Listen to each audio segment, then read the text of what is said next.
Aubrey Lane stood frozen in the doorway of the penthouse she once considered home, the lights of Central Park West glittering behind her like a cruel mockery of the life she thought she had. Snowflakes clung to her coat as if even the winter refused to let her go.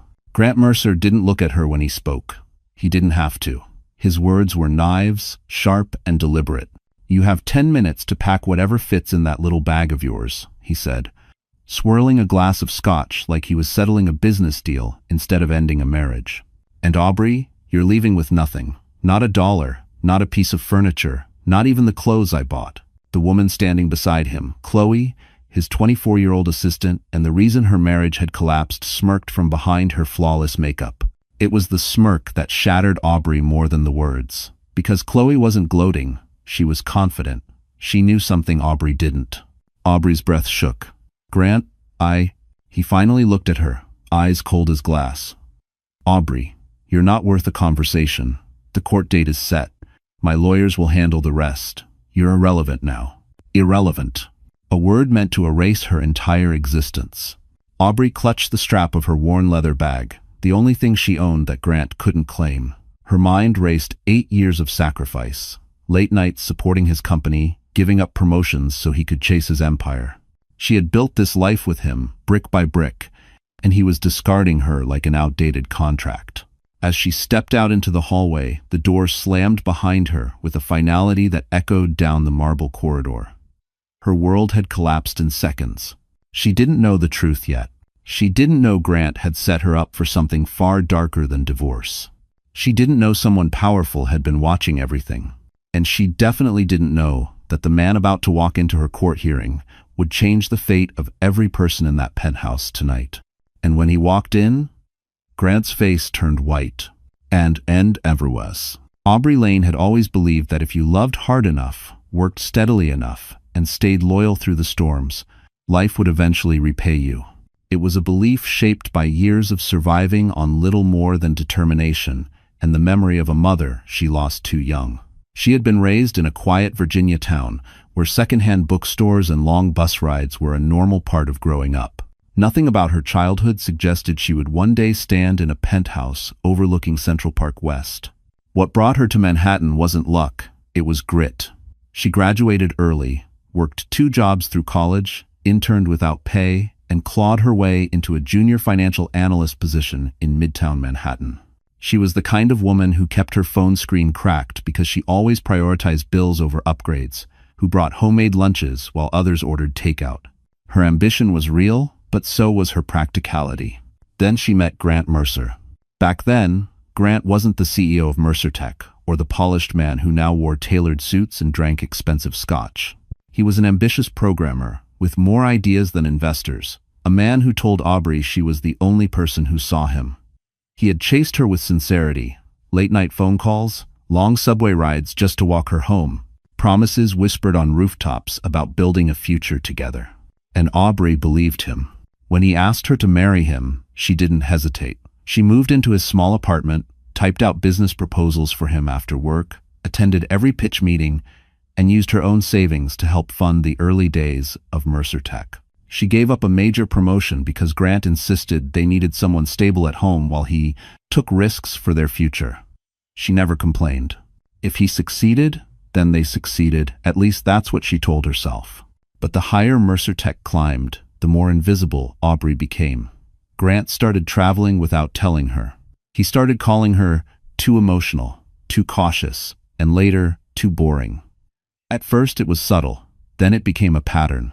Soon, she wasn't his partner, she was background noise. His family didn't help. The Mercers, old money from Connecticut, saw Aubrey as a charity case dressed in department store shoes. At family dinners, they asked pointed questions about her limited upbringing. Grant never defended her, he laughed along. Still, Aubrey tried. She tried because marriage meant effort, patience, and fighting for the life you promised to build. She tried because she believed people changed under pressure, not because they no longer cared. But now, standing alone with only a single bag to her name, she finally saw the truth. Grant didn't see her anymore, hadn't seen her in years. Aubrey's life had become a series of sacrifices no one remembered, a love story only she was trying to keep alive. And the worst part was the humiliation. Not the eviction, not being told she was worthless, but the realization that the man she loved had been preparing to erase her long before tonight. She replayed their last months like broken film strips, Grant's sudden late meetings, the faint perfume not hers lingering on his shirts, the new credit card charges she wasn't allowed to question, the way he flinched when she touched his arm. She knew now that she had been living with a stranger who saw her loyalty as weakness, a stranger who had been quietly plotting something far darker than divorce. As she walked down the dim hallway, her breath trembling in the cold, she couldn't shake the feeling that she had stepped into a story already written for her. She just didn't know the ending. Not yet, but soon, someone else would enter her life and rewrite everything she thought she had lost. The Manhattan night had a way of swallowing people whole, especially those who didn't belong. Aubrey Lane stepped out onto the icy sidewalk of Central Park West, her worn leather bag pressed against her chest like a shield. Snowflakes, sharp as tiny needles, drifted through the streetlights and landed on her cheeks. Her breath fogged in the freezing air, and her fingers trembled as she tried to tighten her scarf. It didn't help. Nothing could. Behind her, the penthouse door slammed, sealing her out of a life she had spent 8 years building. Grant's security system beeped, locking the world she once lived in, locking her out as if she were a stranger who had wandered too close. A taxi passed her without slowing. Then another. It wasn't uncommon. No one stopped at night for someone who looked desperate. And tonight, Aubrey looked exactly like that, a woman standing on a sidewalk with everything she owned shoved into a single bag. She started walking aimlessly, the sound of her boots crunching through the thin layer of snow. Manhattan glittered around her like the world's most expensive snow globe, a place that dazzled outsiders but suffocated those who couldn't keep up. She had once felt proud to live here, proud to be part of it. Now, each skyscraper felt like a towering reminder of how small she truly was. She tried to call a friend from work, someone she thought she could depend on. The call went to voicemail. She tried another, then another. Same result. Manhattan friendships were built on convenience, not loyalty. And she had been replaced the moment her last name stopped benefiting anyone. Aubrey turned toward Columbus Circle, hugging herself against the wind that cut straight through her coat. Her mind kept replaying Grant's words. "You're leaving with nothing." How easily he said it. How confidently. And then, something even colder slid into her memory, the faint smirk Chloe gave her. It wasn't a smirk of triumph. It was a smirk of certainty. A smirk that said, "We already won." That thought twisted in Aubrey's chest as she reached a bus stop and sank down onto the bench. Her legs felt weak, her heartbeat heavy. She pulled out her phone, hoping to check her bank account. Perhaps she could book a cheap room for the night. The screen flashed red. Account frozen. Her stomach dropped. She tried another card. Declined. Another. Also declined. Snow blurred her vision. Or maybe it was her tears. She couldn't tell. She wiped her eyes, hands shaking uncontrollably. Grant hadn't just kicked her out. He had planned this. Prepared it. Every detail. Every exit. He wanted her helpless. She stared at the city skyline glowing in the distance, a breathtaking portrait of success and power. Somewhere inside those buildings, thousands of people were sipping warm drinks, sitting in cozy apartments, wrapped in blankets. Meanwhile, Aubrey sat on a freezing metal bench like she'd never belonged anywhere. She leaned back, exhaling shakily. Her life had been reduced to this moment alone, broke and cornered. Suddenly, her phone buzzed. A number she didn't recognize.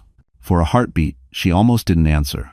But something instinct, desperation, fate made her swipe. A voice, calm and distinctly formal, spoke on the other end. "Miss Lane," the voice said, "you need to leave that bus stop. Someone is coming for you." Aubrey's breath hitched. "Who is this?" she whispered. The voice didn't answer her question. Instead, he said something far more terrifying. "They know you found out more than you should. Move. Now." Aubrey shot to her feet, heart pounding. Someone? Coming for her? Why? She looked around the empty street, and that's when she saw headlights turning the corner, slow, deliberate, creeping toward her. Grant Mercer stepped onto the stage of the Mercer Tech Winter Gala as though he owned not only the company, but the entire city shimmering behind the ballroom's glass walls. The chandeliers dripped light like liquid gold, cameras flashed, and the guests, investors, Board members, socialites, leaned forward with admiration that bordered on worship. Grant thrived in this kind of room. It fed him. And tonight, he wasn't alone. Chloe Devereaux stood at his side, wrapped in a crimson silk dress that clung to her like a second skin. She looked younger than ever, her smile bright and hollow, the exact kind Grant preferred. The crowd whispered behind manicured hands, but no one dared judge him. He was the rising star of the tech world, the man with billions in valuation and limitless arrogance. And if he wanted to bring a mistress to a gala hosted in his wife's absence, who would stop him? A server in a white jacket passed with a tray of champagne. Grant snatched a glass, lifted it halfway, then stopped when he noticed a group of senior board members watching him expectantly. He placed his hand on Chloe's back low, possessive. "Smile wider," he muttered through his teeth. She obeyed instantly. The room erupted in applause as he began his speech. "Mercer Tech has entered a new chapter," Grant declared, confidence dripping from every syllable. A chapter defined by innovation, ambition, and the right leadership. He paused, letting the word leadership hover like bait. Behind the applause, Chloe whispered, "They love you. They'll follow every step you make." Grant's smile sharpened. "They will when they see what I do next." Chloe tilted her head. "Something big?" He didn't answer immediately. Instead, he gestured for her to follow him off stage, weaving through groups of investors who reached out to shake his hand.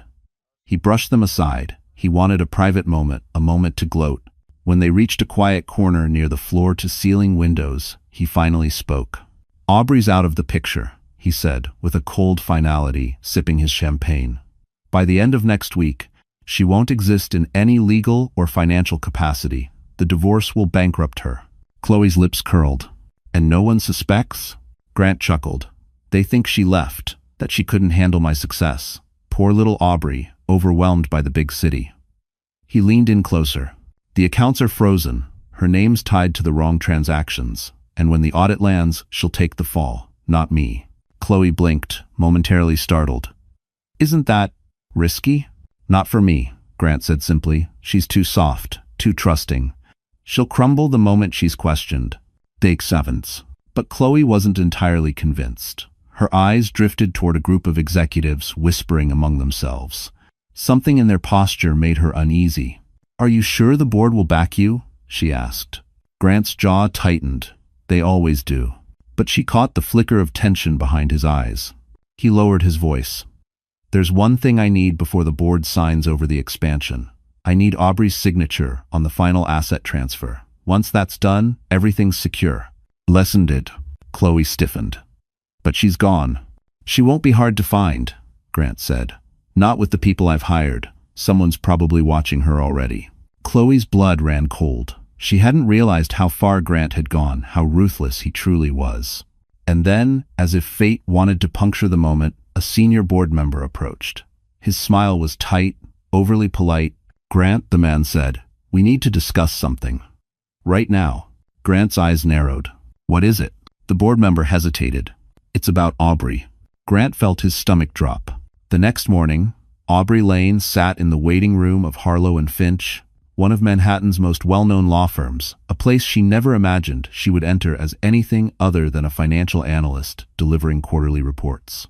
The glass walls, the marble floors, the framed degrees from Harvard, Yale, Stanford, they all seemed to close in on her like judgmental eyes. She tightened her grip on her worn leather bag, the only thing grounding her in the moment. Her reflection stared back at her from the glossy elevator doors across the hallway. Swollen eyes, messy hair, a woman who had slept less than 3 hours on a lumpy sofa in a borrowed apartment. She looked like someone who did not belong in a building like this. "Mrs. Mercer?" A crisp voice called out. Aubrey flinched. The title felt like a slap now. The assistant led her into a conference room larger than her first apartment. A long oak table stretched from wall to wall, surrounded by leather chairs that looked more expensive than her entire wardrobe. But what caught her attention wasn't the table. It was Grant. He was already there, fresh suit, perfect hair, calm like he hadn't thrown her out into the cold the night before. Sitting beside him were 2 attorneys in immaculate tailored suits, flipping through thick folders labeled Mercer v. Lane. Her chest tightened. Grant didn't stand when she entered. He didn't greet her. He didn't even look at her. Instead, he kept his eyes on his phone, scrolling mindlessly. The older attorney nodded at her. "Mrs. Lane." "Actually," Grant interrupted, "it's soon to be Miss Lane. Let's not pretend this is something it isn't." Her stomach twisted. The attorney cleared his throat. "As we stated on the phone, this meeting is to finalize the dissolution terms. Mercer Tech is preparing for a major expansion, and swift resolution is in the best interest of all parties." Aubrey barely found her voice. I don't understand why everything is moving so fast." Grant finally looked at her, cold amusement flickering in his eyes. "Aubrey, you're dragging this out. The board needs certainty. I need certainty. Sign the papers and move on." End quote. The attorney slid a stack of documents toward her. "These outline the division of assets. Mr. Mercer retains property, investments, and all business interests. You will receive a one-time financial settlement of . He turned the page. Aubrey leaned in. Her breath caught. $10,000. She felt the blood drain from her face. 10,000? After 8 years? After everything I put into the company? Grant gave a lazy shrug. "You didn't invest. You supported." "There's a difference." "That's not true," she whispered. "I used my savings. And I repaid you," he cut in, "with rent-free living for 8 years. Don't rewrite history." She gripped the edge of the table. "This is absurd. You're freezing my accounts, locking me out of our home, pushing this through like I'm some stranger." Grant's smile was small, calculated. "You are a stranger, Aubrey." Her heart cracked a little at the edges. The younger attorney slid another folder forward. "There is one more matter. Due to suspicious financial activity linked to accounts under your name, the firm advises you not to contest this settlement. A deeper investigation may complicate things." Aubrey stared at him. "What financial activity?" The attorneys didn't answer. Grant didn't look concerned. He looked confident, like he knew exactly what they were talking about, like he had planned it. Aubrey's hands trembled. "I didn't do anything. I never touched those accounts. Thank you for watching." Grant folded his hands neatly on the table. "Then sign, and the investigation won't escalate." Her pulse hummed in her ears. It wasn't a divorce. It was entrapment. She looked down at the pen they pushed toward her. A Mont Blanc, Grant's favorite brand. The symbolism wasn't lost on her. She wasn't supposed to sign her freedom. She was supposed to sign her own destruction. Aubrey swallowed hard, tears threatening. Then the door suddenly opened. A man stepped inside. Not someone she recognized, but someone who looked like he knew exactly who she was, and who Grant was. Aubrey Lane didn't remember how she made it back to the tiny sublet apartment on the Upper West Side. She didn't remember walking out of the law firm or the way the attorneys stared at her like a criminal who hadn't yet realized her own guilt. She only remembered the moment the door of the borrowed apartment shut behind her, and the deafening silence that followed. She stood in the dark for several seconds, her breath uneven, her fingers still trembling from the meeting. The city hummed beyond the windows, car horns, distant sirens, the steady rhythm of a place that didn't stop for anyone's heartbreak, not even hers. Her knees buckled before she could catch herself, and she dropped onto the sagging sofa. The springs groaned under her weight, a pathetic contrast to the plush velvet furniture she had once lived with. She pressed both hands to her face and exhaled a shaky, broken sound. Her bank accounts were frozen. Her reputation was under quiet, calculated attack. Her marriage was over, and someone with power was trying to frame her. The weight of it crashed down on her chest until she could barely breathe. She reached for her phone with trembling fingers. A part of her still hoped for a miracle. Maybe there was one friend left, one person who would pick up, one person who didn't believe Grant's carefully crafted lies. She called Marissa, her closest coworker. No answer. She tried Jen from HR. Voicemail. She tried her old college roommate. Call failed. Aubrey stared at her shaking hands. "I'm alone," she whispered. Saying it made it real, made it sink deeper. The apartment's single lamp flickered, casting a dull gold glow over the cracked coffee table. She noticed a stack of mail someone had slid under the door earlier. With a hollow feeling, she reached for it. Bills. Overdue notices. A letter from Grant's attorney demanding she cease unauthorized access to marital accounts. Unauthorized access. To her own money. Her chest tightened again. She curled forward, pulling her knees to her chest as a sob tore free. She had worked so hard to get here, She had sacrificed years of her life for a man who was now treating her as disposable, worse, dangerous. She cried until her throat burned, until her tears dried on her cheeks, until the reality became too big to outrun. When she finally lifted her head, the room was silent except for the faint hum of the old refrigerator. She wiped her face with the back of her sleeve and reached for her laptop. It was slow, outdated, and missing 2 keys, but it worked. She typed her name into the search bar. A headline appeared: Mercer Tech CEO's wife under investigation for financial irregularities. Okay. Aubrey covered her mouth, a sickening rush of fear rolling through her stomach. Grant had moved faster than she realized. He wasn't just trapping her legally, he was poisoning her publicly. She clicked the article. Sources close to the situation report that Mrs. Aubrey Lane may have been involved in unauthorized transfers connected to Mercer Tech's development fund. She slammed the laptop shut. Her heart pounded painfully in her chest. This wasn't a divorce. This was a strategic dismantling, a planned destruction of her identity, her credibility, her entire life. The phone buzzed suddenly. Unknown number. Her pulse jumped. For a moment, she considered ignoring it, but something in her gut urged her to answer. She pressed the green button. Miss Lane, the same calm voice from earlier said, "You need to listen carefully." She swallowed hard. "Who are you? We don't have time for that." The voice remained steady. "The people framing you aren't done, and you're in more danger than you realize." Her entire body froze. "Danger?" she whispered. A beat of silence. Then the voice said something that made every hair on her body rise. "They're coming tonight." Aubrey Lane's fingers tightened around the phone until her knuckles turned white.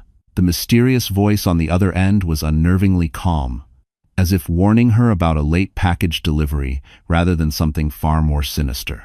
"Who's coming?" she whispered, barely able to push the words out. I don't understand." "You don't need to understand," the voice replied. "You just need to move. Now." Her heart hammered against her ribs. "Are you with Grant? Is this another trap?" A sigh, not impatient, almost sympathetic. "Miss Lane, if I were working for Grant Mercer, I wouldn't be calling you. I'd be at your door." Something in the way he said it made her blood run cold. "I can't just leave," she stammered. "This is the only place I have." "That's exactly why they know where to find you." Aubrey's breath hitched. She pushed aside the thin curtain and peeked out the small window overlooking the street. A dark SUV sat idling at the curb, engine humming. 2 figures were inside. They weren't moving. They weren't talking. They were just watching. Her entire body tensed. "Why would they come after me?" she whispered. There was a rustle of papers on the line before the man answered.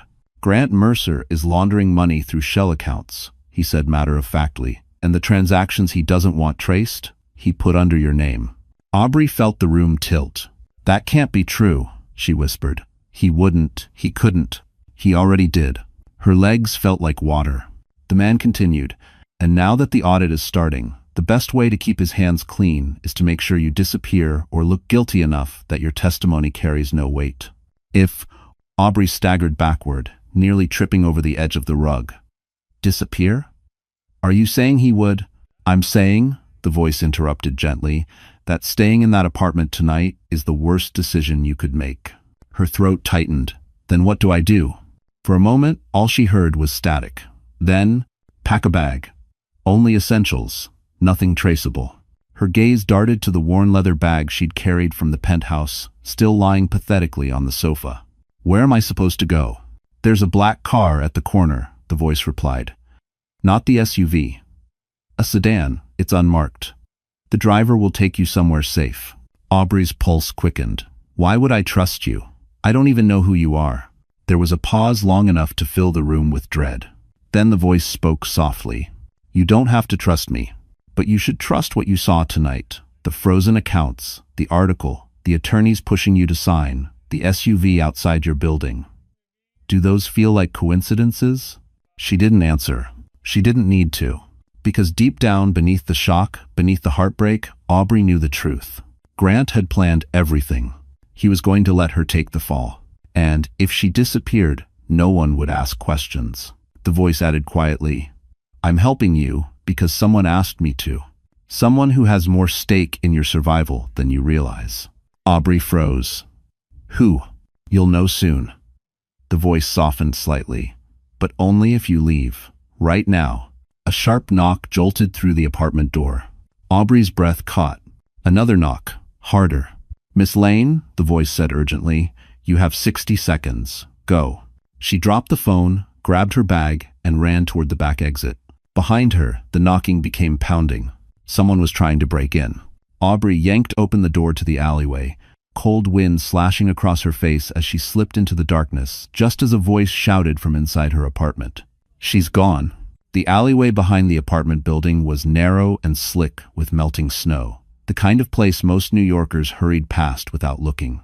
Aubrey Lane sprinted through it, her lungs burning, her breath visible in sharp bursts. Behind her, voices echoed shouts, footsteps, the unmistakable sound of someone kicking down a fragile door.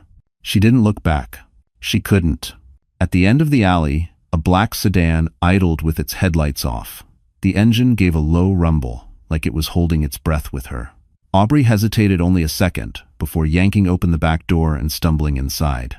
The driver, a clean-cut man with sharp eyes and a jaw that could have been carved from stone, didn't turn around. He simply shifted the car into gear. "Seatbelt," he said. His tone wasn't rude. It was efficient, controlled like someone who made a living navigating chaos. Aubrey clicked the belt into place with trembling fingers. "They were breaking in," she panted. "I heard them." "I know," the driver replied. "They were meant to find you." Her heart dropped. "Why?" "To scare you. To corner you." He turned the car onto a wider street, blending seamlessly with traffic. "To make sure when the investigation hits the media, you look unstable." Panicked. Guilty. Aubrey stared at the back of his head. "You're talking like you've seen this before." "I have." His eyes flicked to her through the rearview mirror. "With people like Grant Mercer, this is strategy, nothing personal." "Nothing personal." She almost laughed. Everything about it felt personal. They drove through several blocks in silence until the car turned into the private drive of a sleek building overlooking the East River. The awning read, "The Denning Tower, Private Residences." The kind of place where people with secrets went to disappear. A doorman opened the side entrance for them without a word. Clearly, this was arranged. Inside, the building was silent except for the soft hum of hidden air vents and the faint click of Aubrey's boots across polished stone. The elevator ride felt endless. Her nerves stretched thin. When the doors opened, the driver guided her into a penthouse with glass walls overlooking the city. It wasn't flashy, but elegant muted grays, clean lines, and warmth she hadn't felt in months. A coat was draped across the sofa, and a single file folder sat on the marble coffee table. Footsteps approached from the hallway. A man emerged. He was older, late 60s, maybe early 70s, with silver hair and eyes that held an unsettling mixture of authority and empathy. His suit was understated but expensive, his posture impossibly straight. He looked at her not with pity, but recognition. "Miss Lane," he said, his voice smooth and carefully measured. "I'm Sterling Caldwell." Aubrey froze. She knew the name. Everyone in Manhattan's financial world knew the name. Sterling Caldwell, one of the most influential investors in the country. A man who rarely appeared in public, a man whose net worth rumors varied by billions. "Why? Why would someone like you help me?" Aubrey asked, her voice barely audible. He studied her with an intensity that made her chest tighten. "Because," he said, "your husband has made a grave mistake, and he doesn't understand who he's threatened." Aubrey swallowed hard. "What mistake?" Caldwell stepped closer, his expression unreadable. "He went after you." Her pulse hummered. "I don't understand," she whispered. "I'm no one." Something shifted in Caldwell's expression, something almost wounded. "No, Aubrey," he said softly. "You are not no one, and it's time you learn the truth about who you are and what you are entitled to." Aubrey's breath caught. "What truth?" Caldwell exhaled slowly, as if weighing the right moment to detonate a long-buried secret. But before he could speak, the driver rushed into the room. "Sir," he said urgently, "Mercer's men found the apartment. They're spreading out." Caldwell's jaw tightened. "Then," he said, turning back to Aubrey, "we haven't a moment to waste." Aubrey Lane sat across from Sterling Caldwell, her hands clasped so tightly her knuckles looked bleached. The penthouse around her hummed with a presence she couldn't see: security screens, encrypted systems, quiet conversations in adjacent rooms. She felt like she'd stepped into a world she was never meant to touch. Sterling stood near the window, looking down at the city lights with a posture that radiated command. "Aubrey," he began calmly, "what your husband has done is not impulsive. It is calculated, methodical, and extremely dangerous." Aubrey swallowed. "I know he framed me. But why? Why go so far?" Sterling turned to her, his eyes sharp. "Because Grant Mercer is drowning, financially, legally, and men like him don't go down alone." Before Aubrey could respond, the driver, whose name she learned was Rylan, entered the room with a laptop tucked under his arm and a thick binder in the other. "Sir, we pulled everything," Rylan said. "Emails, wire transfers, the shell companies, all of it." He set the binder in front of Aubrey. Her chest tightened at the sight of her own name stamped across the cover. Sterling Caldwell. Investigative report. Primary target of frame operation, Aubrey Lane Mercer. Aubrey hesitated before opening it. Her fingers trembled as she turned the first page, and her stomach dropped. There were documents she had never seen, authorizations supposedly signed by her, approving hundreds of thousands of dollars being funneled into a development fund. Her signature was perfect. Too perfect. "Forgeries," she whispered. "Professional ones," Sterling replied. "Grant didn't hire amateurs." Aubrey flipped to another section. It was worse. Emails she never sent. Transaction logs she never initiated. Passwords she didn't recognize. A digital footprint engineered with careful malice. "He's been planning this for months," she said softly. "Maybe longer." Sterling nodded. "The pattern suggests a 3-year strategy." Aubrey's head snapped up. 3 years? Rylan added. "Right around the time Mercer Tech started expanding, right when the money started moving." A cold realization seeped into Aubrey's bones. "He married me before the company took off." Sterling finished her thought. "Because he needed a shield. Someone with a clean record. Someone loyal. Someone who wouldn't question sudden business trips or password changes." Aubrey's eyes burned with humiliation. "I was convenient. You were essential," Sterling corrected. "He built an empire on your stability." Aubrey closed the binder and leaned back, breath shaky. "If all this is true, then why help me? Why get involved?" Sterling's expression softened just slightly. "Because Grant Mercer has crossed lines he should never have crossed." And because... Rylan burst back into the room before Sterling could finish. "Sir, we found something else." He placed a USB drive on the table. "It's the server log Mercer Tech tried to wipe last week. Someone leaked it to us anonymously." Sterling's brows lifted. "What does it contain?" Rylan took a breath. "A video." Aubrey froze. "Of what?" Rylan tapped the keyboard. A window opened. Grant's voice filled the room. "Just make sure it all lands under Aubrey's name. When the audit hits, she'll crumble. No one will question it. She's too soft for a courtroom." Aubrey felt like the floor shifted under her. The video showed Grant in his office, relaxed, confident, discussing the frame job with a financial officer she vaguely recognized. "Destroy everything," Grant ordered in the recording. "If she tries to fight back, we'll bury her." Aubrey covered her mouth, tears stinging her eyes. Sterling stepped behind her, resting a steady hand on her shoulder. "Now you see," he said quietly, "why you cannot go back, why you must fight, and why you are no longer alone. Everyone." Aubrey wiped her eyes, fire beginning to replace fear. "What happens now?" Sterling's voice dropped to steel. "Now, Aubrey, we build the case that will destroy Grant Mercer." Aubrey Lane barely recognized herself in the mirror. The woman staring back at her wasn't the exhausted, broken wife who had been kicked out of a penthouse and cornered into signing away her life. This woman stood taller, her eyes still rimmed with fatigue, held something sharper now. Fire, defiance. A promise she didn't yet know how to keep, but one she felt deep in her bones. The transformation hadn't happened overnight. It began slowly, almost reluctantly, the way a wounded animal begins to stand again. The first morning, at Sterling Caldwell's private residence, Aubrey had woken up in a guest suite that overlooked the river. Sunlight spilled across crisp white sheets. For a moment, she forgot the chaos her life had become. Then the memories returned, hitting her chest like a tidal wave. Grant, the forged documents, the men breaking down her door, Her ruined reputation. The fear twisted her stomach, but something else pushed through it. A strange, quiet voice inside her. Enough. Sterling had arranged for someone to help her prepare for what was coming. A woman named Bianca Ward, a former corporate strategist turned crisis management expert. Sharp eyes, sharper instincts. Bianca didn't waste time with sympathy. "You want to win?" she said, tossing a sleek black folder onto the vanity. "Then, you need to stop looking like the version of yourself Grant broke." Aubrey blinked. "I don't care what I look like." "That's exactly the problem," Bianca replied. "Grant built a story. We're going to destroy it. And you can't do that dressed like you're apologizing for existing." The makeover wasn't about beauty.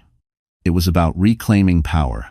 Her hair, once left in a loose, tired knot, was styled into soft waves that framed her face with deliberate confidence. Her posture, something Bianca corrected repeatedly, shifted from defensive to grounded. Clothing was chosen strategically. Tailored, professional, elegant without screaming wealth. "You need to walk into that courtroom the way he walks into every boardroom," Bianca said, "with a presence that makes people question everything they thought they knew."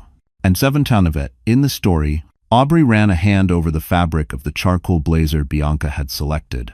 It was nothing like the clothes she used to wear. This one fit like it understood her. Underneath it, she wore a cream silk blouse, simple but dignified. "I look like someone else," she murmured. "No," Bianca corrected.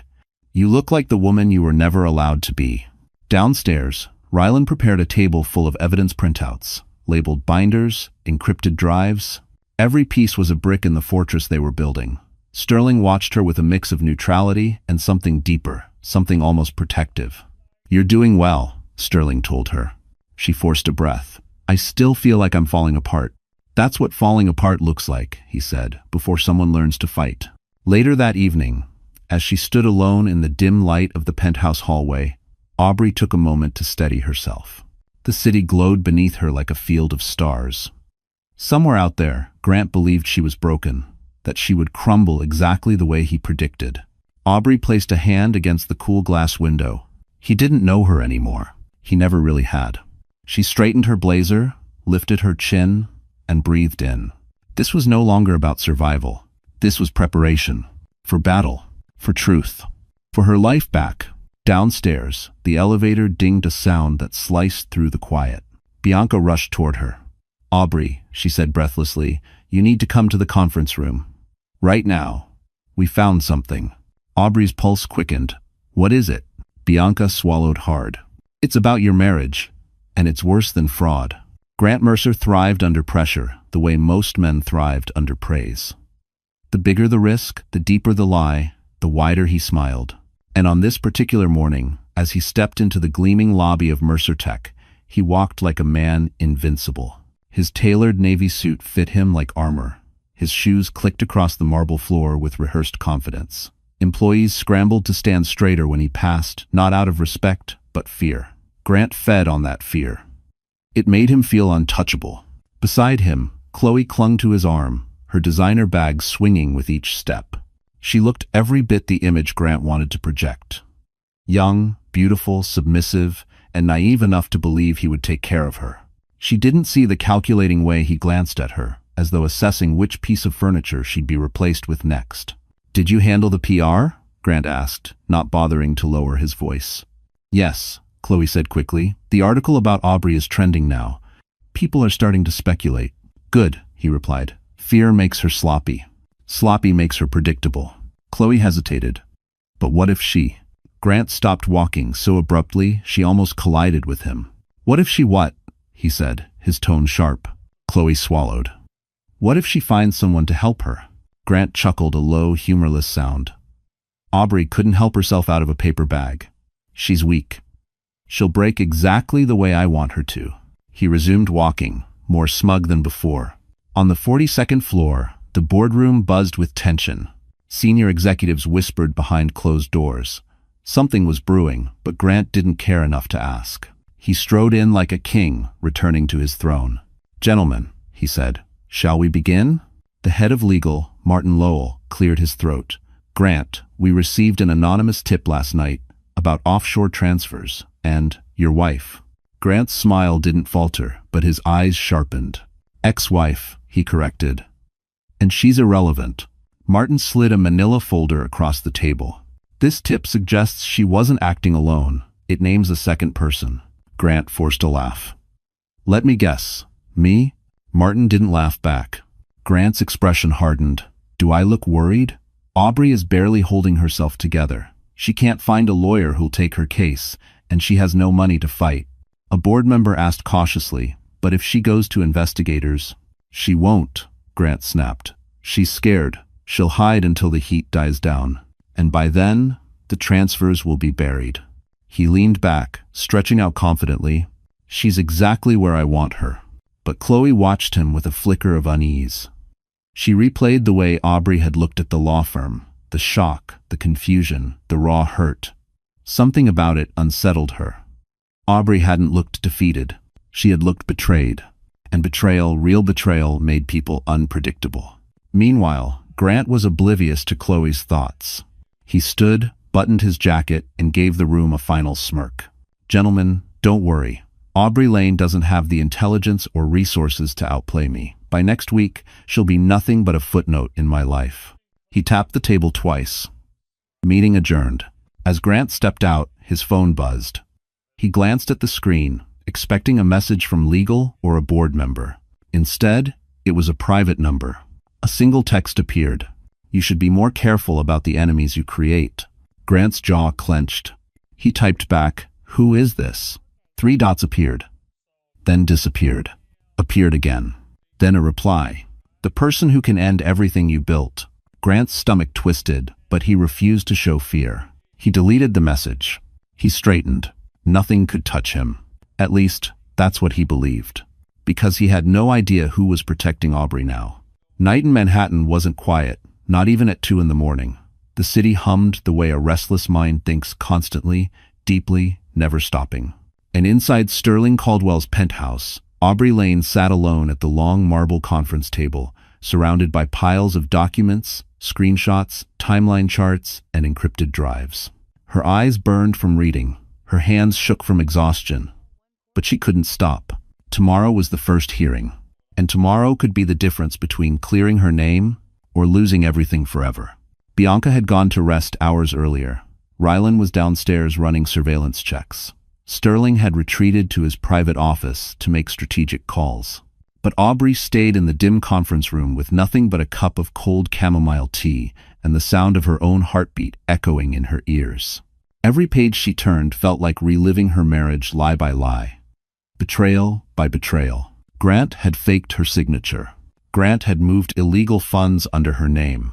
Grant had told board members she was mentally unstable. Grant had tried to force her into hiding so she wouldn't testify. At some point, Aubrey pressed her palms over her eyes and exhaled shakily. How did I not see who he was? A voice answered from the doorway. Because people like Grant pick women who believe in love. Sterling stepped inside, carrying 2 cups of fresh tea. He placed one in front of her and sat across the table. You're still awake, he said. So are you, Aubrey replied. He smiled faintly. Touché. For a moment, they sat in silence. The room held a warmth unusual for a building made of glass and stone. A strange comfort settled between them, one Aubrey didn't entirely understand. Sterling leaned forward. Tell me the part that hurts the most. Aubrey swallowed. That I gave up pieces of myself for him, and he used every one of them against me. Sterling nodded gently. That's why tomorrow matters. It's not just legal, it's symbolic. Aubrey stared at the evidence spread across the table. What if I lose? What if the judge believes him? Sterling's expression hardened with something sharp anger, not at her, but for her. I have seen men like Grant crumble under the weight of their own arrogance, he said, and tomorrow he will face consequences he never imagined. Because for the first time, Sterling paused, letting his words settle. He won't be the most powerful man in the room. Aubrey felt something warm bloom in her chest, a strange, unfamiliar feeling. Hope. She looked back at the timeline chart. It traced each fraudulent transaction Grant had orchestrated. There was so much evidence, enough to sink a corporation, enough to bring in federal investigators. But something still bothered her. There's a gap, she whispered. Sterling raised a brow. Where? She pointed to a 3-month window from 2 years earlier. Grant started moving money before the company expansion, before the new investors, before the IPO talks. But why then? What was happening during that time? Rylan appeared suddenly in the doorway, slightly out of breath. "Aubrey," he said, "you need to see this." He placed a printed email thread in her hands. The sender's name made her stomach twist. Chloe Devereaux. The email was addressed to Grant, and the subject line read, "Regarding the first transfer, she still has no idea." Aubrey's breath caught. Rylan whispered, "Grant didn't start framing you during the expansion. He started before your 5th wedding anniversary, 2 years before your marriage fell apart." Aubrey stared at the page as the truth sank in like ice. Grant hadn't framed her because he was desperate.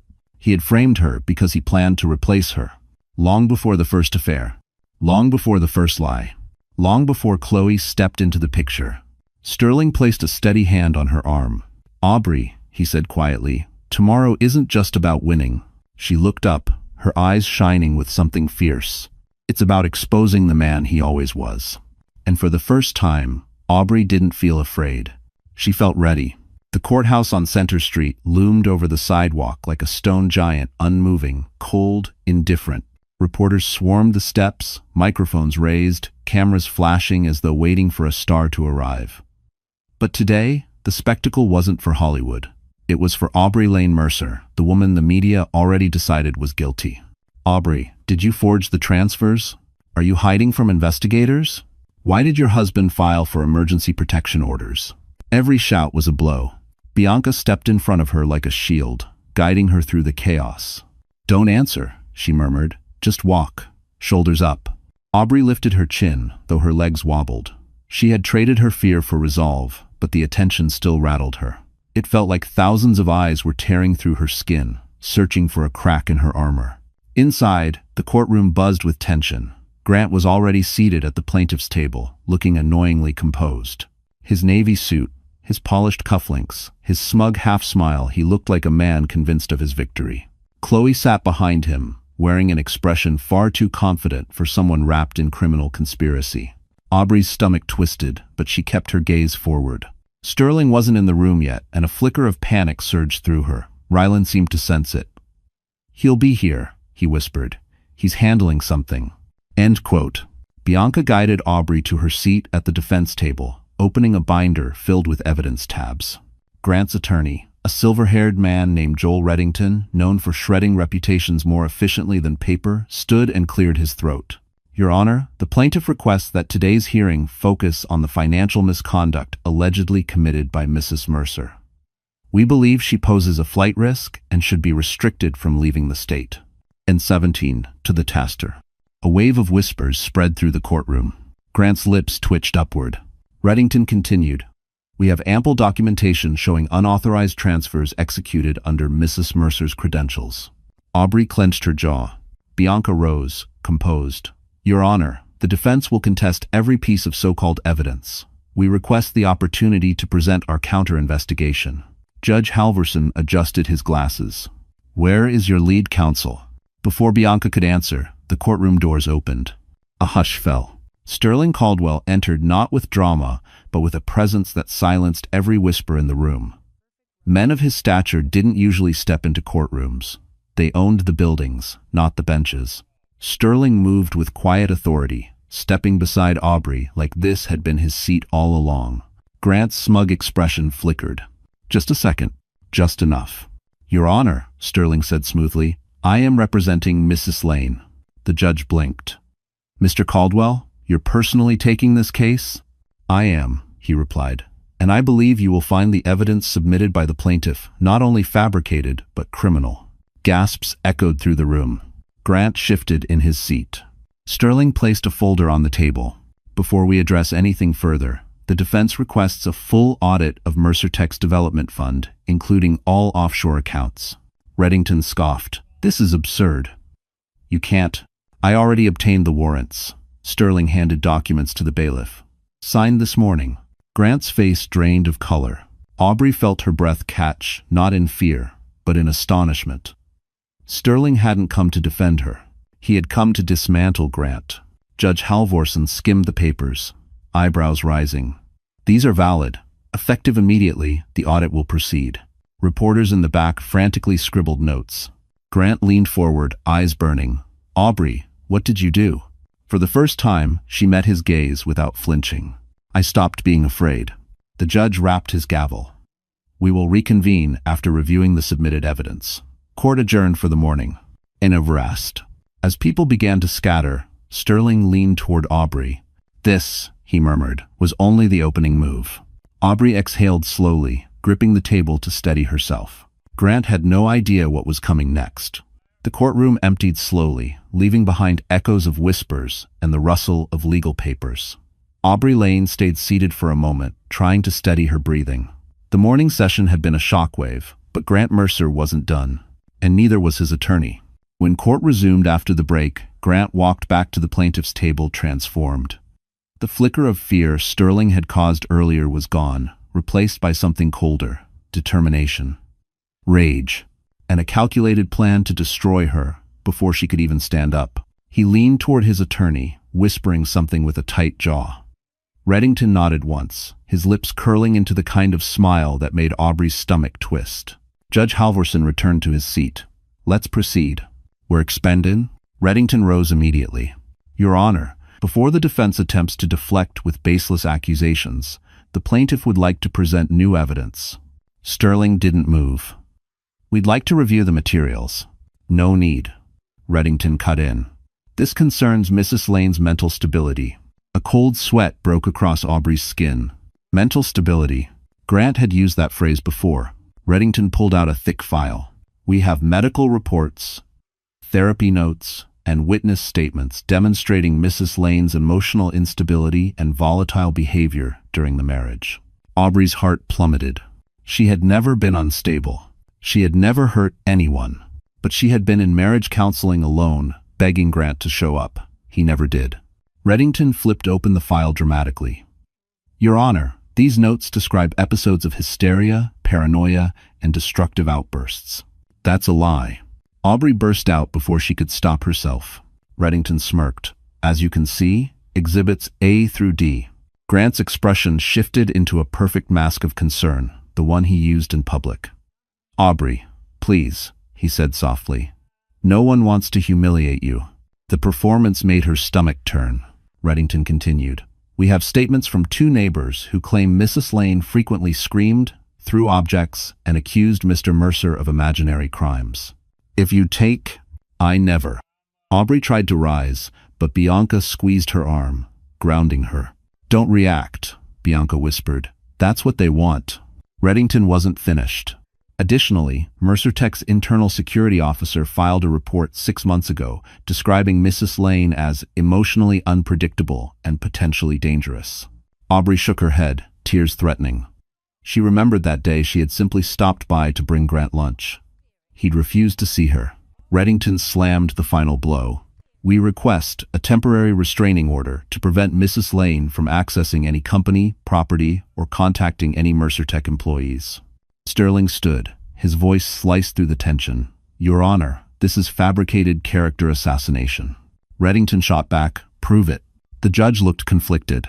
Aubrey felt the walls closing in. Everything Grant failed to prove with forged financial evidence, he was now trying to achieve with psychological warfare. Grant leaned back, folding his hands with quiet satisfaction. Aubrey has always struggled under pressure, he said gently, loud enough for the room to hear. She's fragile. Something inside her snapped. Fragile. He had used that word during every argument, every disagreement, every moment he twisted the blame onto her. Sterling placed a reassuring hand on her shoulder, but before he could speak, the doors of the courtroom slammed open. A woman stormed inside. Everyone turned. It was Grant's former executive assistant, Dana Skye, someone Aubrey hadn't seen in years. She marched straight to the front, clutching a folder. Your Honor, she said breathlessly, I have evidence relevant to this hearing. Grant's face drained of color. Reddington sputtered. Miss Skye, you were not. I was subpoenaed, Dana snapped. And Mr. Mercer paid me to stay quiet, but I won't. She placed the folder in front of the judge. Inside are recordings, emails, and internal memos, proving that Grant Mercer ordered staff to document fabricated incidents to make Aubrey look unstable. Gasps exploded across the courtroom. Grant stood abruptly. "This is ridiculous." Dana glared at him. "You told us, word for word. If she looks crazy, the court will never believe her." "I show." Aubrey's lips parted, her chest tight with shock. The judge opened the folder.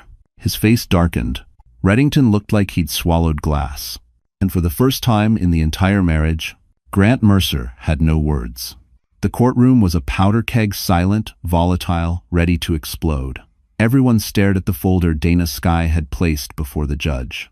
Grant Mercer, once the immovable force in the room, now stood frozen, jaw clenched, eyes flicking desperately between Dana, the judge, and the exit. Aubrey Lane felt the air shift. Something had cracked. For the first time since the nightmare began, Grant didn't look untouchable.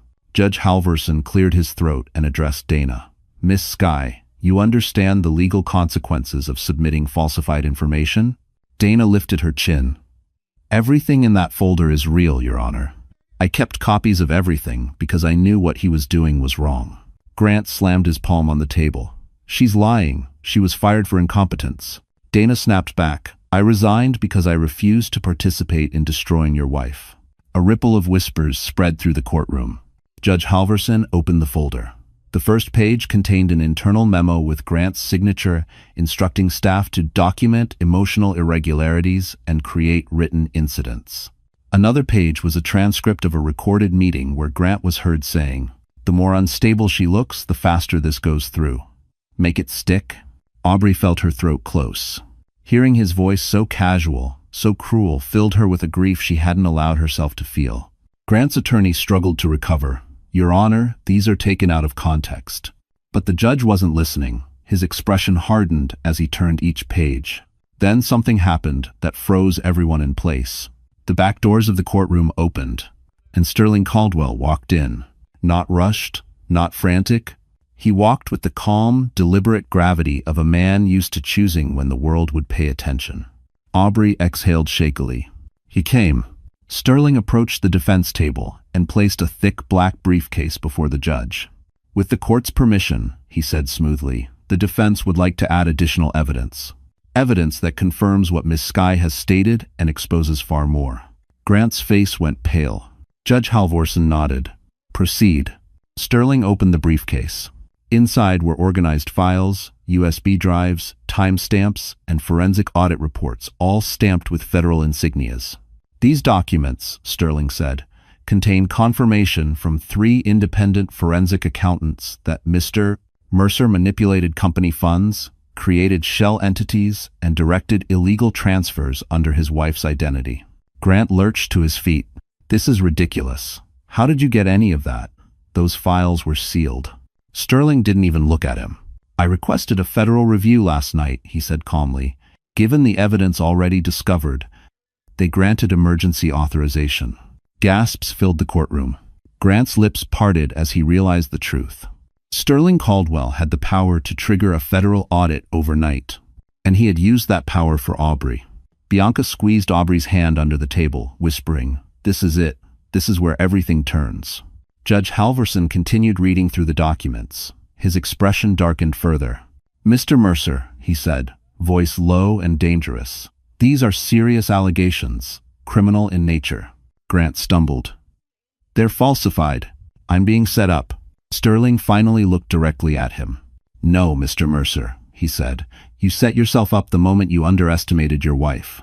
Aubrey felt something inside her, shift, something long buried, lifting its head. Strength. Not borrowed. Not given. Found.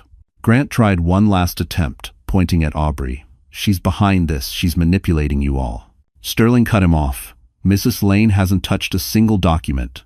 I brought this to court. I made the calls. And if you want to challenge someone, challenge me." Grant's mouth opened, then closed. For the first time in his life, he had no leverage. The judge set the papers down slowly. "This hearing," he said firmly, "is no longer about divorce. It is now a matter of potential criminal fraud." Grant's knees nearly buckled. Aubrey stared at him, not with fear, not with hatred, but with the calm understanding that the man who once held her life in his hands was finally losing control of his own. And this was only the beginning. The atmosphere in the courtroom had transformed. A quiet panic rippled through the gallery. The judge's expression shifted from irritation to alarm. And Grant Mercer, once the man who strutted in with full confidence, now looked like he was standing on thin, cracking ice. Sterling Caldwell, calm as a surgeon, placed a final folder on the judge's bench. "This," he said, "is the last piece of evidence the defense will present today." And Personoff, to the masses, Didonthosed. Grant slammed his hands on the table. "Your Honor, we cannot accept illegally obtained." Sterling didn't even turn toward him. "Nothing here is illegal. Every document was obtained through federal authorization or subpoena." Judge Halvorson nodded. "Continue." Sterling opened the folder. Inside were color-coded charts and printed emails, each page stamped with the emblem of the U.S. Financial Crimes Bureau. He spoke with meticulous precision. "For the last 3 years, Mr. Mercer has conducted repeated illegal transfers, moving funds through offshore accounts in Luxembourg, the Cayman Islands, and Cyprus. Those accounts were created using Mrs. Lane's identity, social, digital signature, even her employment profile." He tapped a page. "This document shows a $6 million transfer executed under Mrs. Lane's credentials while she was hospitalized for an appendectomy." Soft gasps echoed across the room. Aubrey's fingers curled into fists. Grant stiffened, jaw clenched so tightly his cheek twitched. Sterling turned another page. "Here, Mr. Mercer instructs an employee to scrub metadata. In this one, he orders a subordinate to route funds through a shell company registered under Aubrey Lane Mercer's maiden name." He handed the page to the judge. "And this is the forensic audio recording." The judge gestured. "Play it." A USB drive was inserted into a speaker. The courtroom fell silent. Grant's voice crackled through. "If this blows up, she takes the fall. That's what she's there for. No one will question it. She's too scared to push back." Aubrey closed her eyes, pain slicing through her chest. Another voice responded in the recording. "And if she talks?" Grant laughed coldly. "She won't. She thinks I love her." A sharp inhale echoed through the room. Aubrey's. Her heart felt like it cracked clean in two. She had stayed up nights worrying about him, defended him, believed him. And he had been planning her destruction while she made him dinner. Judge Halvorson leaned back, face pale. "Mr. Mercer, do you deny this?" Grant's voice faltered. "Those recordings, they're edited. Deep fakes. This is an attack on my character." Sterling spoke sharply. "The recordings are certified authentic by the Bureau's Digital Forensics Division." He placed another document on the judge's desk. "And this," Sterling added, "is the investigator's certification." "I do, my." Reddington, Grant's attorney, shot to his feet. "Your Honor, even if these materials were legitimate," the judge cut him off. "Sit down, Mr. Reddington." A hush fell. Grant tried one last time, voice strained. "Aubrey, listen to me." Aubrey turned her head slowly, meeting his eyes. Her voice was low, even, steady. "No more lies." Grant swallowed hard. For the first time since she'd known him, he looked cornered. Not angry, not arrogant. Cornered. Sterling stepped forward. "Your Honor, in light of the overwhelming evidence, the defense requests an immediate protective order for Mrs. Lane, the dismissal of all accusations filed by Mr. Mercer, and a recommendation for criminal investigation into his financial misconduct." Judge Halvorson didn't hesitate. "Granted on all counts." Aubrey exhaled, a shaky breath leaving her chest like years of pain finally breaking loose. Grant's face twisted, desperation replacing confidence. "You can't do this. You don't understand who I am." Sterling's reply was calm. "Deadly. We understand exactly who you are." Two federal agents entered the courtroom, then quiet, efficient, purposeful. When they approached Grant, he backed away. No, this isn't happening." He looked at Aubrey with eyes full of betrayal, as if she had wronged him, as if she had destroyed his life. But Aubrey didn't look away this time. She didn't tremble. She didn't shrink. She didn't apologize. She simply watched as the man who tried to ruin her was finally collapsing under the weight of his own crimes. And the storm had just begun. The moment the federal agents placed their hands on Grant Mercer's arms, the courtroom erupted into chaos. Reporters fumbled with cameras, attorneys shouted objections, and the gallery gasped like they were witnessing the fall of a celebrity. But through the noise, Aubrey Lane sat frozen, watching the man she once promised forever to come undone in a matter of seconds. Grant jerked away from the agents. "Don't touch me. I built this company. I built everything." His voice cracked with the desperation of a man finally seeing the edges of his empire crumble. Reddington, his attorney, tried to intervene. "Agents, there must be a misunderstanding. My client has not been inspected formally." One of the agents raised a hand. "Mr. Mercer is being taken into custody for questioning related to financial misconduct, fraud, and identity falsification. A federal warrant has been issued." Grant paled. "A federal? No, this is Caldwell. He arranged this." Sterling Caldwell remained seated, hands folded calmly. He didn't flinch at the accusation. He didn't even blink. His presence alone was enough to silence half the room. Grant lunged toward him. "You think you can destroy me? You think you can take everything I've worked for?" Another agent restrained him. "Sir, don't make this worse." Grant thrashed once more before finally stilling, chest heaving. His eyes found Aubrey wild, furious, betrayed. "You did this to me." Aubrey held his gaze. "You did this to yourself." Grant looked like he'd been slapped. For a moment, something almost human flickered in his expression. Shock, disbelief, the realization that she wasn't the woman he could manipulate anymore. Then that flicker hardened into hatred. "You'll regret this," he hissed. "You think he's helping you? Caldwell doesn't care about you." Ryland stepped forward. "Watch your mouth," Grant sneered. "Oh, I know exactly what's happening. A billionaire takes pity on the sad, pathetic ex-wife, and suddenly she has power she never earned?" Aubrey rose slowly. She didn't raise her voice. She didn't cry. She didn't tremble. "I earned my freedom," she said quietly, "and you earned every consequence." Grant opened his mouth, but nothing came out. He had lost his script, his control, his narrative. The agents cuffed him. The metallic click echoed through the room like the final note of a requiem. As they escorted him out, reporters swarmed, shouting questions about fraud, offshore accounts, embezzlement. Grant kept shouting back, "It's fabricated. She's lying. They're all lying." But the world was no longer listening. The courtroom doors slammed shut behind him. Silence settled like dust. Aubrey's knees nearly buckled, but Bianca caught her arm. "It's okay. Breathe." "You did it." Aubrey nodded, tears stinging her eyes, not of sadness, but of release. Years of silent suffering finally had a voice. Years of manipulation finally had an end. Judge Halvorson cleared his throat. "The court will recess until further notice as federal authorities conduct their investigation. Mrs. Lane is free to leave. And Mrs. Skye." He paused. "Your testimony today was invaluable." Dana nodded humbly, glancing at Aubrey with an apologetic expression. Aubrey offered her a faint, grateful smile. As the courtroom emptied, Sterling approached Aubrey. For the first time, his eyes softened, fully open, honest. "You stood your ground," he said. "I knew you would." She exhaled shakily. "I didn't know I could." "That's because you never had the chance to." Aubrey looked up at him. "What happens now?" Sterling exchanged a glance with Rylan.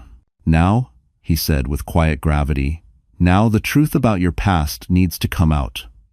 You deserve to know why I stepped in. Long before today." Aubrey's heart pounded. "My past?" Sterling nodded. "It's time you learned what Grant never knew." The courthouse hallway had finally emptied out, leaving only the muted echo of distant footsteps. Aubrey Lane leaned against the cool marble wall, letting the reality of the day wash over her. Grant was gone, taken away in handcuffs. Her name was cleared. The weight she had carried for years finally felt lighter, almost unreal. Bianca nudged her shoulder gently. "You do realize you just took down a man who thought he was untouchable, right?" Aubrey gave a tired laugh. "I didn't take him down. Sterling did." "No," Bianca said firmly. "Sterling opened the door. You walked through it." Before Aubrey could respond, Sterling Caldwell approached, his expression unreadable. "Aubrey," he said quietly, "we need to talk. Privately." Rylan motioned them toward a side corridor, away from the reporters clamoring outside. As they walked, Aubrey's chest tightened with confusion. She had just survived the biggest battle of her life. Why did she feel like another one was waiting? Sterling opened a door to a private conference room. It overlooked the city, golden light spilling through tall windows. The room was quiet, almost sacred. He gestured for her to sit. Aubrey hesitated. "Sterling, what is this about?" He exhaled, lowering himself into the chair across from her. His eyes, usually sharp and controlled, held something softer now, something vulnerable. "It's time you heard the truth," he said. "Not about Grant, not about the case, about you." She frowned. "About me?" Ryland stood near the door but didn't speak. He looked tense, like he already knew what Sterling was about to reveal. Sterling folded his hands. "Aubrey, when you were 8 years old, you were placed into a temporary guardianship program after your mother passed." Aubrey stiffened. "Yes. My mother, she didn't have family. I was moved around a lot." "That's what you were told," Sterling said gently. "But it wasn't the full story." Aubrey blinked. "What do you mean?" Sterling reached into his briefcase and pulled out an old, worn envelope. He slid it across the table. Her name, Aubrey Lane, was written on it in faded ink. Her breath caught. "This was written by your mother," Sterling said. "To me." Aubrey's heart stuttered. "To you?" Sterling nodded slowly. "She and I knew each other years ago, long before you were born." Aubrey stared at him, unable to speak. He continued, voice quiet. "When your mother fell ill, she contacted me. She asked me to take care of you, to protect you. But at the time, I was in the middle of a dangerous financial takeover, one that put my entire life under scrutiny. I couldn't risk dragging a child into that world. So I arranged discreet guardianship until I could bring you into my care safely." Is move the comment. Aubrey swallowed hard, her pulse racing. You were supposed to be my guardian?" Sterling nodded. "I have followed your life from a distance for 22 years. I ensured you received scholarships. I ensured you were placed in good homes.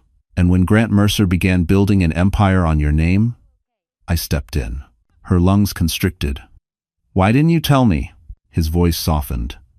"Because I wanted you to build your life freely, not in someone's shadow, especially not mine. If you can't extrain and undo." Aubrey wiped at her eyes. "So you're saying, all this time, you've been watching over me?" "Protecting you," Sterling corrected. "As I promised your mother." Tears spilled over her lashes. Sterling leaned forward, his voice full of something she had never known from any father figure. "Aubrey, you are not alone. You never were." Her hand covered her mouth as a sob escaped, quiet but raw. Years of abandonment, years of believing she had no roots, no family, no history, suddenly unraveled. Sterling stood and placed a gentle hand on her shoulder. "And the world will know the truth when you're ready. You are the legal heir to the Caldwell estate." Aubrey froze. Heir. To everything she never imagined she deserved. Her life had just changed again, this time not by cruelty, but by destiny. The following morning, Manhattan buzzed with a different kind of electricity. News alert banners scrolled across every major network. Tech CEO Grant Mercer faces federal investigation. Social media feeds erupted with theories, leaked documents, and grainy courtroom photos. By noon, reporters were camped outside Mercer Tech headquarters and the courthouse steps. But they weren't looking for Grant anymore. They were looking for Aubrey Lane. Inside a quiet conference room high above the noise, Aubrey stared at her reflection in the glass wall, no longer a ghost of a woman hiding behind fear. She looked older, steadier, and somehow freer. Bianca brushed lint from Aubrey's blazer. "Today is important," she said. "This press statement is your first step back into the world on your terms." Aubrey took a shaky breath. "I don't want to look vindictive." Bianca nodded. "You won't. You're not here to attack. You're here to reclaim your narrative." Ryland stepped in with Sterling close behind. Sterling carried a folder and an expression Aubrey couldn't quite read, somewhere between pride and solemn duty. "The press is ready," Ryland said. "We've coordinated your exit through the east doors. They'll have clear shots." Aubrey tensed. "I don't know if I'm ready for that kind of attention." Sterling stepped closer. "You don't have to perform, Aubrey. Just speak. Truth is the strongest thing you have." She nodded, steadying herself. They walked through a private hallway leading to the courthouse balcony where the press conference would be held. As they approached the doors, the sound of reporters multiplied: shouts, clicking cameras, the chaotic hum of breaking news. Before stepping out, Sterling touched her arm gently. "One more thing," he said. Aubrey looked up. "What is it?" Sterling handed her a small, black envelope. Your mother left something else for you, something she wanted you to have when you were strong enough. Aubrey froze. Her fingers trembled as she held the envelope, but she didn't open it. Not yet. Later, she whispered. Sterling nodded, understanding. Bianca pushed the doors open. Flashbulbs erupted like fireworks. Aubrey stepped into the blinding light, shoulders squared, chin lifted. Reporters surged forward, microphones aimed like weapons. Mrs. Lane, did you know about the fraud? How do you feel about your husband's arrest? Do you plan to press charges? Do you plan to press charges? Is it true Sterling Caldwell is now representing you? Aubrey raised a hand, and the crowd fell surprisingly silent. Her voice carried across the courtyard, steady, clear. I want to say this plainly. I did not commit any of the crimes attributed to me. My husband acted alone, and I will cooperate fully with the federal investigation. Cameras clicked rapidly.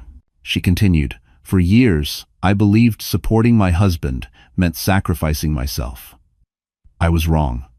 And I hope every woman watching this knows your worth is not defined by someone else's success. Reporters murmured, impressed. But one question cut through the noise. Mrs. Lane, now that your name is cleared, what comes next for you? Aubrey hesitated, not because she didn't know the answer, but because for the first time since she could remember, the answer was hers to choose. I'm rebuilding my life, she said softly, piece by piece, and I won't be doing it alone. Her eyes flicked briefly towards Sterling, who stood behind her like a quiet pillar. The cameras didn't miss it. The crowd erupted again, but Aubrey stepped back, letting security guide her inside. When the doors closed behind her, the silence returned. Bianca exhaled. You were perfect. Rylan grinned. They didn't see that coming. Sterling approached her slowly. Aubrey. She turned. I'm proud of you, he said simply. Something in her chest loosened, something she hadn't realized she'd been holding on to. Thank you, she whispered. He nodded toward the black envelope still in her hand. When you're ready, he said, that letter will answer the last question you've carried all your life. Aubrey looked down at it, fingers brushing the faded edges. For the first time in decades, she wasn't afraid of the truth. She was ready to walk toward it. The Caldwell estate overlooking the Hudson River glowed softly under the late afternoon sun. Its warm amber light poured across the manicured gardens, the stone pathways, and the quiet veranda where Aubrey Lane now stood, holding the black envelope her mother had left behind. The envelope felt almost weightless in her hands, yet somehow heavier than anything she had ever carried. Sterling waited a respectful distance away, hands clasped behind his back. He hadn't pushed her. He hadn't rushed her. He simply stood as steady as he had since the day he revealed the truth. Her guardian, her mother's last request, the silent protector who stepped from the shadows right when she needed him most. Aubrey inhaled sharply and opened the envelope. Inside was a single letter, written in her mother's soft, looping handwriting. My sweet Aubrey, if you are reading this, it means Sterling kept his promise. You may not know him yet, but he loved your father as a brother, and he will love you with the kind of honor the world rarely gives. You will grow strong, my little girl, stronger than me, stronger than anyone expects. And when the moment comes that someone tries to break you, Sterling will be there. Walk toward your future, not your fear. I love you always. Mom? Aubrey pressed the letter to her chest, her eyes stinging as tears slid silently down her cheeks. Tears not of sorrow, but release. Her mother had never abandoned her. Her mother had protected her the only way she could. And Sterling was the bridge her mother had left behind. After a moment, Aubrey turned, wiping her cheeks. Sterling stepped closer, concern flickering across his face. Are you all right? He asked softly. Aubrey nodded. More than all right. She held out the letter. She trusted you. Sterling's expression tightened, grief, gratitude, and something deeper passing through his eyes. I made a promise, and you kept it, Aubrey whispered. They stood silently for a moment, the sun slipping lower across the river. Then Sterling spoke, voice gentle but resolute. Aubrey, the Caldwell estate, the holdings, the trusts, they're yours now. She intended it from the beginning. The words landed softly, but powerfully. Aubrey didn't feel overwhelmed. She felt grounded. I don't want it because it's wealthy, she said. I want it because it's my mother's legacy, and because it's finally time I build something of my own. And once calm, Sterling smiled, warm, proud. And you will. On your terms. Aubrey breathed in the river breeze, feeling its coolness sweep through her hair.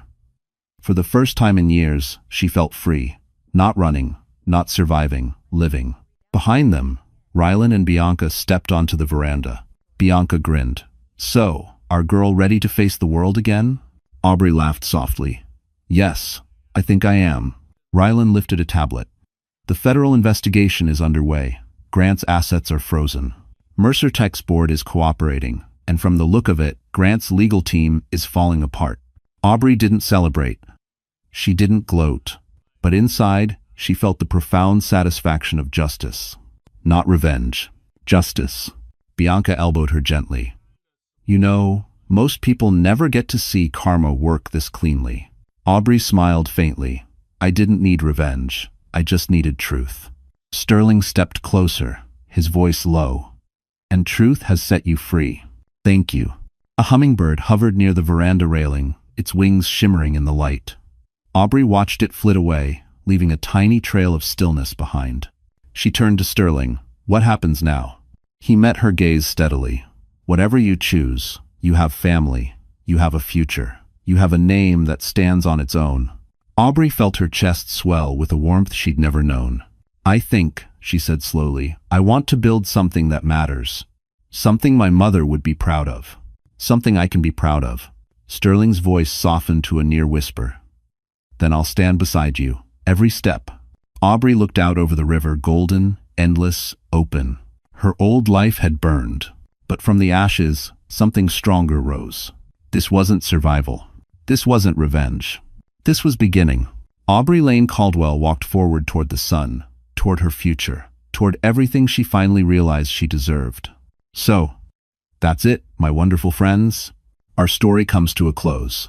And if you're still here, right now, listening to these last words, then something in this journey touched your heart in a way only real life can. Maybe it reminded you of your own quiet battles. Maybe it made you feel seen. Or maybe, just maybe, it showed you that no matter how dark things get, there is always a path back to yourself. You know, Marcus Aurelius once wrote, "The obstacle is the way." And Aubrey's story proves exactly that. The betrayal, the heartbreak, the humiliation, none of it was the end. It was the beginning of a stronger, clearer, more grounded life. A life where she learned to walk with her head held high, not because she won, but because she healed. And that's something each of us can carry into our own days. That even when someone tries to break you, you still have the final say in who you become afterward. If this story gave you strength today, if it made you think, or if it simply made you feel less alone, then don't forget to like this video, share it with someone who needs it, and subscribe to our channel. Your presence here matters more than you know.